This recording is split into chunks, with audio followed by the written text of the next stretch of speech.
How you doing? I'm Kevin O'Hara for alcoholmastery.com, and today I wanted to talk about just the drinker's life being sort of a whole series of delaying and damaging excuses. I can only talk about myself and what I know about myself and what I know about the person that I had become as an individual at the end of my drinking career, right? At the end of it all, once I had come to that conclusion that I needed to stop drinking, right? I thought that up until that point that I liked the person who I was, and I didn't at all. When I sat down and realized just some of the stuff that I was doing in my life, some of the things that I had taken on board,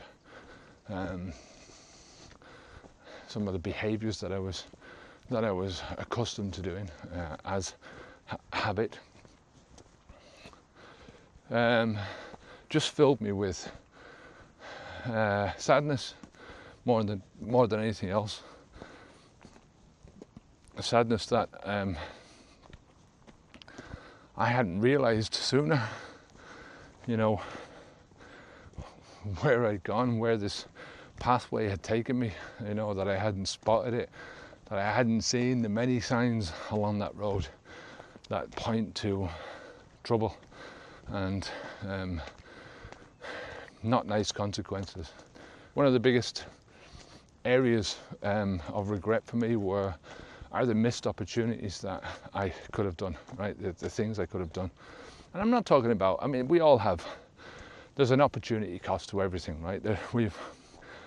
We're all limited by finances, and if you're not limited by finances, you're certainly limited by time, right? You've only got the same 24 hours in the day as all the rest of us, right? So you're always going to have a degree of opportunity cost. You can do one thing or you can do another thing, right, with the same hour or the same $10 or whatever it is. You can say one thing or you can say another thing. There's the opportunity cost is the thing that you didn't do, right? So what you've done with the $10 is what you've done with it, right? What you've spent it on. The opportunity cost is what you could have spent it on, and same thing goes with your time. These are facts of life, right? But I'm talking about the opportunity cost of drinking, right? Of taking any drug like this, of getting involved in such an addiction that you not only have the opportunity cost of the actual time that you're drinking, but you've got the opportunity cost of the next day when you're hungover, or the opportunity cost of the actual time that you're spending thinking about these things, right? And these are all also opportunity costs. And the more you get into this, the more you drink, the more of those opportunity costs mount up.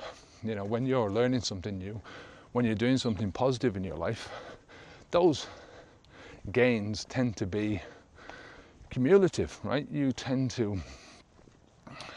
You learn from one experience and you bring that learning onto the next thing in your life, to the next level in your life. When you go through tough times, you toughen yourself up as a person. You become better capable of dealing with certain issues. You become better capable of doing certain things. Throughout all my drinking years, especially the last, I suppose, 10 years or 15 years, I suppose looking back on it, it was more than that, because it's going back to when I was legally entitled to drink, and then you start I just went overboard. I was drinking sort of at any opportunity I could get, When you're younger, you're restricted by money, and once you get money, then you have other responsibilities in your life, so you've got to deal with those. So there's always going to be restrictions. I think unfortunately there are people in life who don't come across these restrictions and just burn up very quickly with whatever drug that they're trying to use. But for me, you know, I can sort of chart my own course of all the excuses that I've made, of all the bad decisions that I've made, and have led me to these opportunity costs that I'm talking about. You know, I think it all boils down to a lot of just bad excuses. You know, this is, I'm drinking today, so I can't do this, or I drank yesterday, so I can't do this. I don't feel like doing this, so I'm going to have another few drinks today to get over the drinking that I did yesterday, and to sort of make myself feel better about the things that I'm not doing today. And you know, all of this accumulates, and it becomes just one big excuse after another. And you know, like I say, it's sad when you look back on your life in that sense. I mean, I'm not saying I think that the way I am now, right, where I am now, I wouldn't be where I am now if I hadn't led the life that I have led. So overall, I've got no regrets, because you know, you can't take the alcohol as an isolated thing, right? Alcohol drinking is always in the context of the person's life, right? How much they drink, how they drink it, who they drink it with, all those kind of things. They should always be taken in context, because they are. I mean, it's one of the biggest problems with a lot of alcohol treatments is they treat the alcohol as an isolated thing. They treat the drug as an isolated thing. They think that you can take a person out of their environment, treat the person for the drug, then put them back into their old environment, and everything's good because the person has been weaned off the drug. And that is just not the case. It doesn't work like that. You know, it's not just the alcohol or the drug, whatever the drug is, it's the behavior that supports that drug. It's the lifestyle that supports that drug. You know, and I often think there's a form of self-sabotage in there. The more you get into it, the more you sort of decrease your own self-belief about yourself, because you don't believe that you can achieve a certain thing. If you need alcohol to relax, for instance, or if you need alcohol to sleep, or if you need alcohol to socialize, then you haven't got any confidence in your own abilities to do this, right? You're relying on an outside source. You know, you're relying on self-medication to help you overcome these issues that you've got with your life, right? And this is never a good thing, because it saps your self-confidence. It saps saps the person that you are. It saps your core beliefs in yourself, you know. A lot of shooting around here today, it's making me nervous. This is a bank holiday here in Spain. It's one of the big ones. And I don't know, it's the first time I've seen so many people out shooting. Definitely making me nervous. Maybe I'll turn around and go back the other way. Anyway, a different story. You know, like, I don't know what the self-sabotaging is. You know, I think it's definitely led by fear. I think it might be fear of success. What happens if you do this thing, and you know, if you are successful in a certain area of your life, does it mean that you have to stop this drinking? You know, and that's what I found. You know, in my life, alcohol was the big holding me back from things. That is what was happening. It's what was holding me back from almost everything that I was doing, that I wanted to do in life, because I'd rather do the drinking. And for me, alcohol became like a little cupboard that I could get inside and pull it closed and hide in there and not have to face the world, not have to deal with the fact that I wasn't achieving anything, or that I wasn't getting the success that I dreamed of when I was younger. You know, alcohol became that escape for me, you know, and that's just terrible, because it doesn't give you anything. You know, at the end of the day, it only makes things worse for you. And it's a real sadness. You know, we live in a world where we're consumers, basically. We consume, we buy stuff, we consume it, and we buy more shit, and we consume that. And we're being tricked all the time. You know, we're being tricked, whether it's taking drugs, taking alcohol, smoking cigarettes, eating shit food. We're being tricked into living a life that is a complete fucking lie.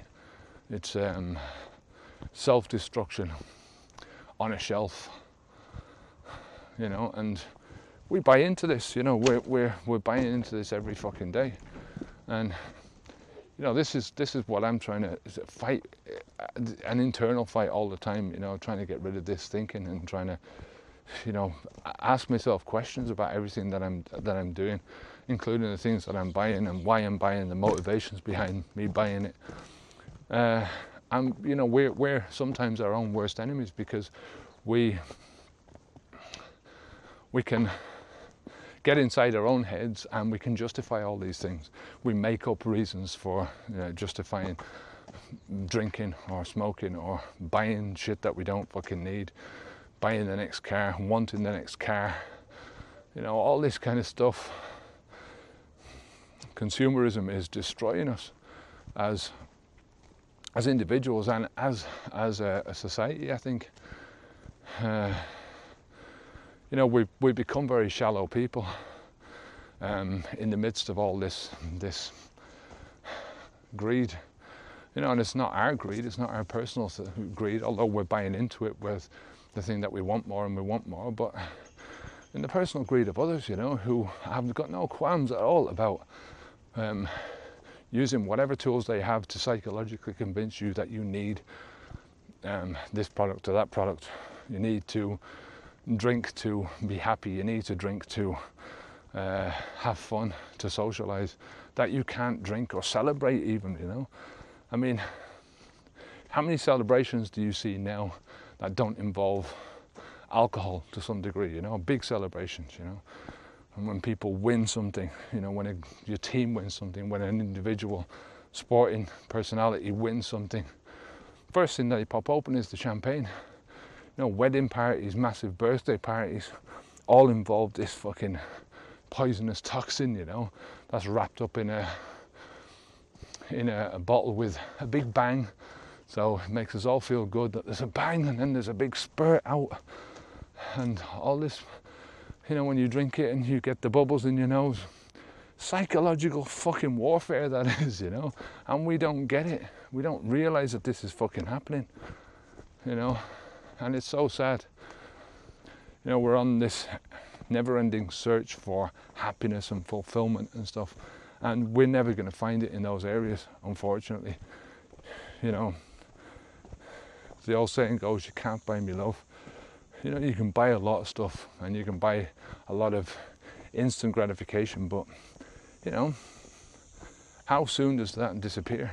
You know, it disappears very quickly. You know, the new soon becomes the old, and then you're fed up with it and you're looking for the new in your life. You know, sad way to live. It's not a good way to live at all. You know, the best, you know, you've got an internal universe inside your head that is ripe for the picking, you know, that you'll find everything that you need inside your head. You've got a big wide world out there, you know, that is ripe for exploration, your personal exploration, you know. Somebody else might have been there before, it's all been discovered before, but you haven't been there. There's people that you haven't talked to, you know, experiences that you haven't experienced. And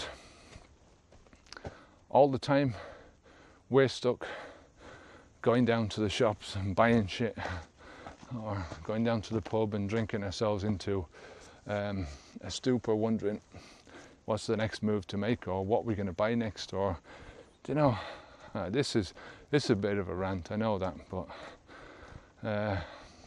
it's just something that makes me sad about myself, that I think in these ways, you know, and I'm trying not to think in these ways, trying to get myself away from that kind of I don't want to say stupidity, right? Because you know, it's something that we're bushwhacked into thinking, you know, that we've been led down this path since we were born, and that's unfortunately the way a lot of us think. But we can get ourselves out of it. You can think, you know, as I say, self-directed behavior change, self-directed thinking, making choices and thinking about all this shit, you know, thinking about the decisions that you're making in your life, not only the financial ones, the emotional decisions, you know, thinking about why you're doing what you're doing, and is there a better way to do these things. And my better way might not necessarily be your better way, but I'm just saying, you know, think about what you're doing. Think about the decisions that you're making. Think about the excuses that you're making for all the shit that you're doing in your life, you know. So look, I'll end that rant now. If you have any questions at all, leave a comment down below.